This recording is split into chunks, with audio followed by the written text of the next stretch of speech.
Hello there, welcome to NTV English News Bulletin. I'm Bhavana Casey. In the beginning, we have the headlines.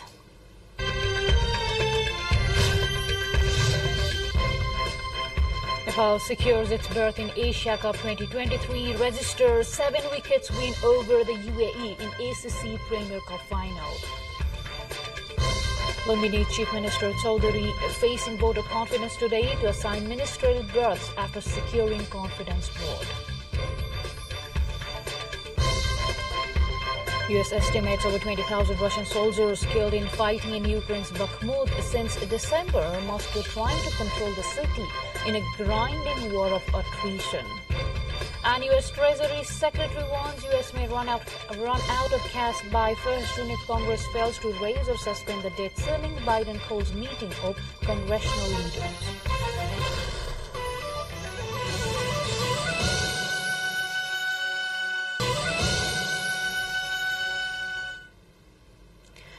Welcome back. You are with NTV English News Bulletin. Now we have the news in details, and we begin with this great piece of news as Nepal has secured a berth in the Asia Cup 2023 as it claims the title of the ACC Premier Cup. Nepal won UAE by 7 wickets in the final match held under the ACC Men's Premier Cup played at the Tribhuvan University Cricket Ground in Kirtipur today. The Premier Cup final between Nepal and UAE on Monday was obstructed by rain, and it resumed this morning after 9 a.m. from where it was obstructed as per the playing conditions. Nepal completed the target of 118 runs given by the UAE to win the title with a loss of 3 wickets in 30.3 overs. Gulshan Jha scored a half century for Nepal. He scored 67 not out, while Veem Sarki scored 36 not out. The two shared 96 runs.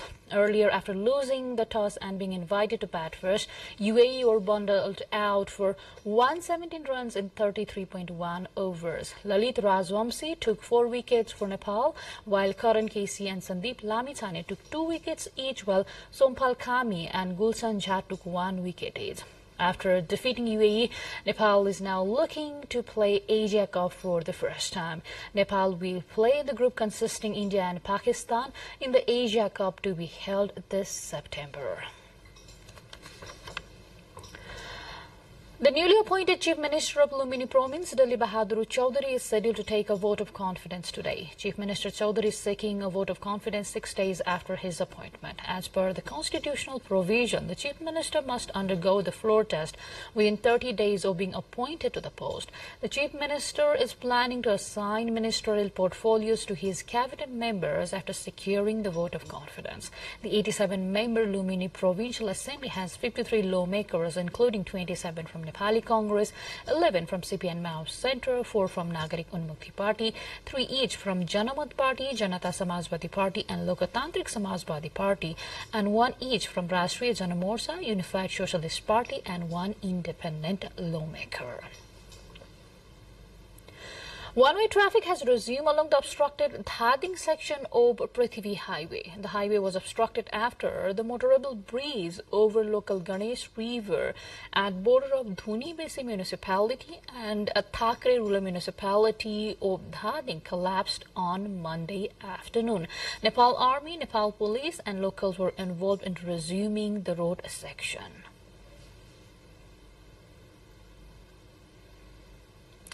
With this update, time to go for a short break again, but still to come we have.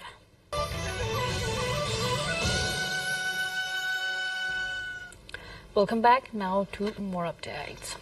The National Information Technology Day, or ICT Day, is being marked today. The theme of 6th ICT Day this year is Secured Information Technology, Good Governance and Prosperity. Spokesperson for the Ministry of Communication and Information Technology, Nitra Prasad Subati, said the ICT Day would be celebrated organizing various programs. The people contributing to the promotion of the ICT sector would also be felicitated on the occasion. An ICT Day main program organizing committee has been convened under the convenership of Ministry Secretary Krishna Bahadur Rao for celebrating the ICT Day. Computers entered the country in 2028 BS. The Computer Association of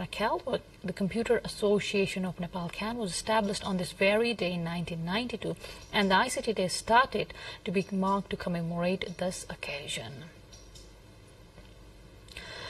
Now to the international updates. More than 20,000 Russian soldiers have been killed in fighting in Ukraine since December, the U.S. estimates. A further 80,000 have been wounded, National Security Council spokesperson John Kirby said, citing newly declassified intelligence. Half of the dead are from the Wagner mercenary company, who have been attacking the Bakhmut city. Russia has been trying to take the small city since last year in a grinding war of attrition. Moscow currently holds most of Bakhmut, but Ukrainian troops still control a small portion of the city in the west. U.S. Treasury Secretary Janet Yellen has warned that the U.S. may run out of cash by 1st June if Congress fails to raise or suspend the debt ceiling. Reaching the debt ceiling would mean that the government is unable to borrow any more money. On Monday, Yellen urged Congress to act as soon as possible to address the $31.4 trillion limit. President Joe Biden, meanwhile, has called a meeting of congressional leaders on the issue on 9th of May. More updates lined up on the other side, but before that, let's have what we have coming up next. Welcome back now to more updates. Ahead of UN-led talks in Doha, the Taliban government stresses it wants positive engagement with the world but warns against using internal issues like curbs and women's rights as political tools. Afghanistan's Taliban authorities will be absent from the talks aimed at finding ways to convince their rulers to ease their ban on women working and girls going to school. Envoys from United States, China and Russia, as well as major European donors and key neighbors such as Pakistan, are among representatives from about 25 countries, and the groups called for 2 days of talks by UN Secretary General Antonio Guterres. A senior figure in the Palestinian militant group Islamic Jihad, Qadir Adnan, has died in an Israeli jail after 86 days on hunger strike. The Israel Prison Service IPS said he was found unconscious early on Tuesday. He was taken to hospital, but attempts to resuscitate him failed.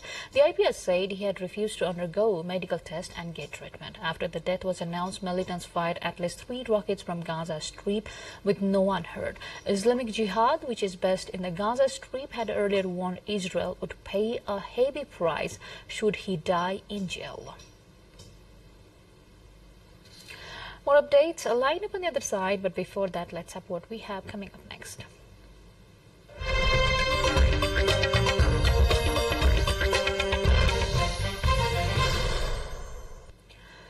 Costa Rican sloths have been shown to have antibiotic-producing bacteria in their fur that keep pathogens that can make the animal sick at bay. Scientist Max Chavarria of the University of Costa Rica is researching whether this finding could have an application for humans. Sloth fur research has found host bustling communities of insects, algae, fungi, and bacteria, among other microbes, some of which could pose a risk.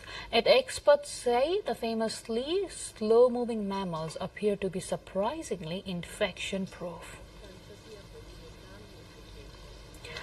Now to the other update from the sports section.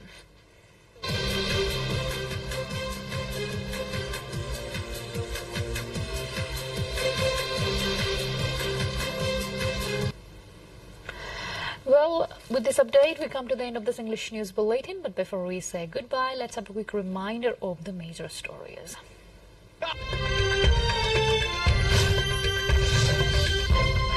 Nepal secures its berth in Asia Cup 2023, registers 7 wickets win over the UAE in ACC Premier Cup final. Luminary Chief Minister Chaudhary facing vote of confidence today to assign ministerial berths after securing confidence vote.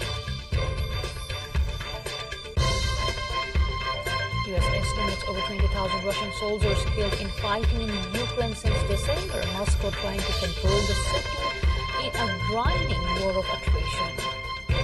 And U.S. Treasury Secretary warned the U.S. may run out of cash by 1st June if Congress fails to raise or suspend debt ceiling. Biden calls a meeting of congressional leaders.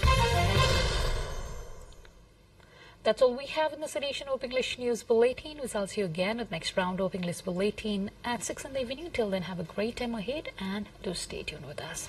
Namaste. Bye.